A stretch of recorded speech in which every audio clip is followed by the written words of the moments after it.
Prop de 300 persones han participat aquest cap de setmana al primer fòrum de Balsareny, que ha tractat les causes del bisbe Pere Casaldàliga i ha analitzat els 50 anys del Concili Vaticà II. Durant 2 dies s'hi han pogut escoltar diverses veus, algunes de les quals han demanat a la jerarquia eclesiàstica una església més plural i oberta. Balsareny, poble natal del bisbe Casaldàliga, acollirà una estrena de la pel·lícula que s'acaba de rodar i que explica una part de la seva biografia. Així ho va confirmar durant el fòrum el periodista Francesc Escribano, autor del llibre Descalç per la Terra Vermella, en el qual es basa el film.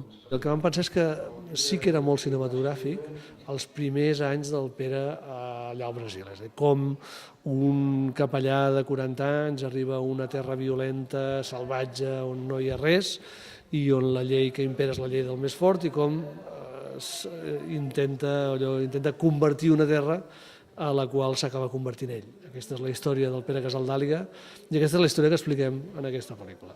El film, que s'estrenarà la primavera vinent per TV3, Televisió Espanyola i la televisió brasilera, en format de minissèrie, s'ha rodat a Barcelona i a São Félix do Araguaia, on resideix el bisbe des de fa 40 anys i on s'ha convertit en tot un referent de la teoria de l'alliberament. Té un component de cinema de denúncia i cinema compromès que està molt bé.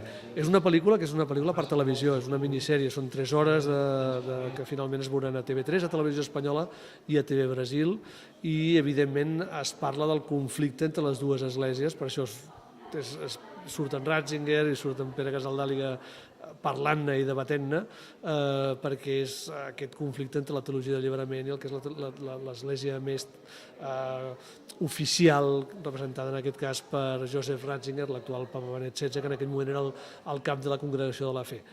Això és una mica una de les claus de la pel·lícula.